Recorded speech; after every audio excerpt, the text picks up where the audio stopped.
पांडव किस किस के अवतार थे? भारत का प्राचीन इतिहास ग्रंथ महाभारत कई रहस्यों से भरा हुआ है। इसका प्रत्येक पात्र अपने आप में एक रहस्य है। महाभारत को पंचम वेद कहा गया है। महाभारत में जितने भी प्रमुख पात्र थे वे सभी देवता, गंधर्व, यक्ष, रुद्र, वसु, अप्सरा, राक्षस तथा ऋषियों के अंशावतार थे। उनमें से शायद ही कोई सामान्य मनुष्य रहा हो। महाभारत के आदि पर्व में इसका विस्तृत वर्णन किया गया है। आइए जानते हैं कि पांडव किस किस के अवतार थे। महाभारत चंद्रवंशियों के दो परिवारों कौरव और पांडव के बीच हुए युद्ध का वृत्तांत है। 100 कौरव भाइयों और 5 पांडव भाइयों के बीच भूमि के लिए जो संघर्ष चला उससे अंततः महाभारत युद्ध का सृजन हुआ। इस युद्ध की पुराणों के अनुसार ब्रह्मा जी से अत्रि, अत्रि से चंद्रमा, चंद्रमा से बुध और बुध से पुरुरवा का जन्म हुआ। पुरुरवा से आयु, आयु से नहुष और नहुष से ययाति का जन्म हुआ। ययाति से पुरु, पुरु से भरत और भरत से राजा कुरु हुए। कुरु के वंश में महाराज शांतनु का जन्म हुआ। राजा शांतनु और देवी गंगा से परम प्रतापी भीष्म ने जन्म लिया। शांतनु से सत्यवती, यमुना में नाव खेने का कार्य करती थी, के गर्भ से चित्रांगद और विचित्रवीर्य का जन्म हुआ। चित्रांगद युद्ध के दौरान गंधर्व द्वारा मारे गए। तत्पश्चात विचित्रवीर्य राज सिंहासन पर बैठे, जिनका विवाह काशीराज की पुत्री अंबिका और अंबालिका से हुआ। अंबिका के गर्भ से धृतराष्ट्र और अंबालिका के गर्भ से पांडु का जन्म हुआ। धृतराष्ट्र और गांधारी के 100 पुत्र हुए। पांडु और कुंती के 5 पुत्र हुए। कुंती को महर्षि दुर्वासा ने एक वरदान दिया था जिसमें कुंती किसी भी देवता का आवाहन कर उन देवताओं से संतान प्राप्त कर सकती थी। पांडु एवं कुंती ने इस वरदान का प्रयोग किया और यमराज, पवनदेव एवं इंद्र का आवाहन किया। कुंती ने अपने संतान प्राप्ति के मंत्र को रानी माद्री से भी साझा किया, जिससे माद्री और अश्विनी कुमार से 2 पुत्रों की प्राप्ति हुई। पांडु के पुत्र हुए क्रमशः युधिष्ठिर, भीम, अर्जुन, नकुल, सहदेव। तो अब इस वीडियो से आगे जानते हैं कि पांडव किस किस का अवतार थे। युधिष्ठिर। युधिष्ठिर यम के अंश थे। वे धर्मराज, यमराज, कुंती के पुत्र थे। युधिष्ठिर के पिता पांडु थे और वे पांडवों में से सबसे बड़े थे। वे अपने सत्यवादिता एवं धार्मिक आचरण के लिए जाने जाते थे। युधिष्ठिर भाला चलाने में माहिर थे। उन्होंने अपने मामा शल्य का वध किया जो कौरवों की तरफ थे। इन्होंने अपना शक प्रारंभ किया जिसे युधिष्ठिर संवत कहा जाता है। वैसे तो युधिष्ठिर के अवतार के बारे में 2 कथाएं प्रचलित है, जिसमें एक मूल महाभारत की है और दूसरी दक्षिण भारतीय इतिहासकारों द्वारा वर्णित किंवदंतियां हैं, जिसमें एक बार महाराज पांडु और महारानी कुंती वन में घूमने गए थे। वहीं उनको नल वंशीय शासक व्याघ्रराज मिला जो अपने बेटे से परेशान थे। उनका बेटा बहुत अधर्मी व बहुत पाप करने वाला था जो अपनी प्रजा को बिना कारण के सजा देता था। उस बेटे को राजा व्याघ्रराज उस वन में लाए और समझाने लगे कि प्रजा भगवान का रूप होती है, लेकिन उसका बेटा समझने का नाम ही नहीं ले रहा था।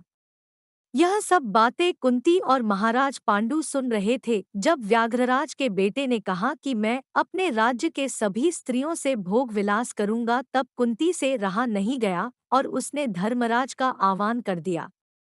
धर्मराज ने व्याघ्रराज के बेटे को मोक्ष प्रदान किया और कुंती को एक धर्म प्रतीक रूपी बेटे का आशीर्वाद दिया।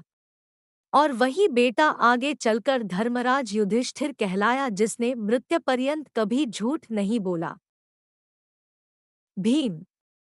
कुंती ने दुर्वासा ऋषि से प्राप्त वरदान का उपयोग कर भगवान पवनदेव का आह्वान किया और उनका ही अंश पुत्र के रूप में मांगी।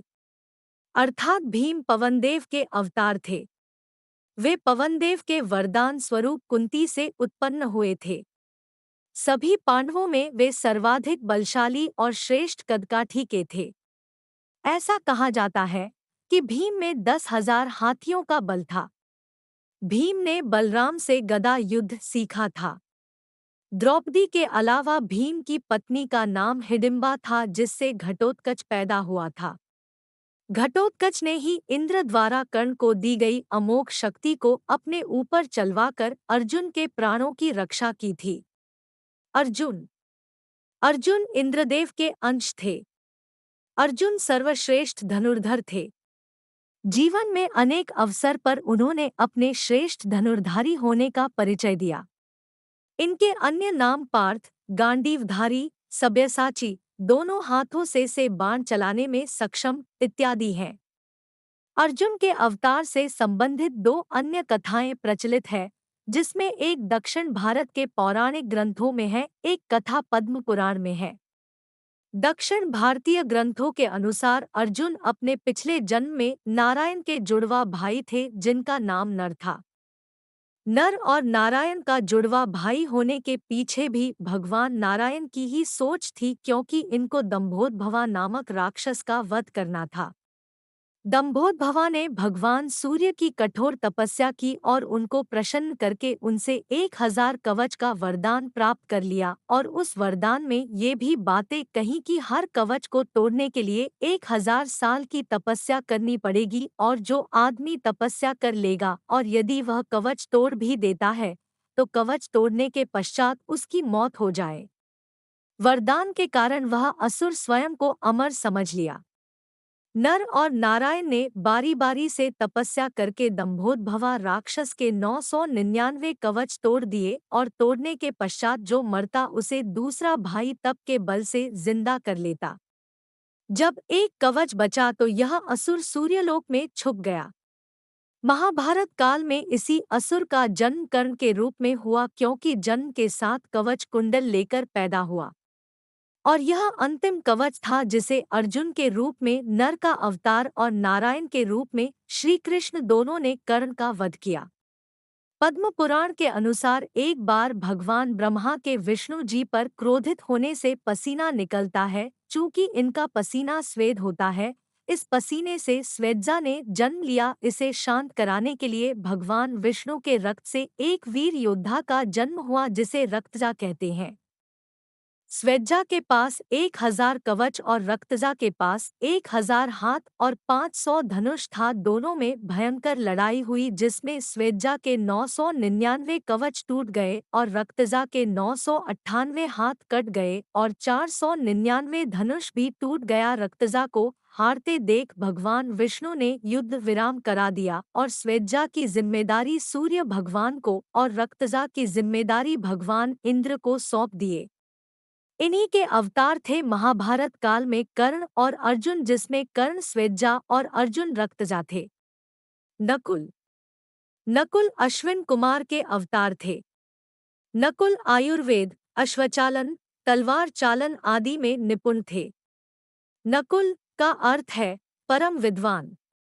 अपनी सुंदरता के कारण नकुल की तुलना काम और प्रेम के देवता कामदेव से की गई है।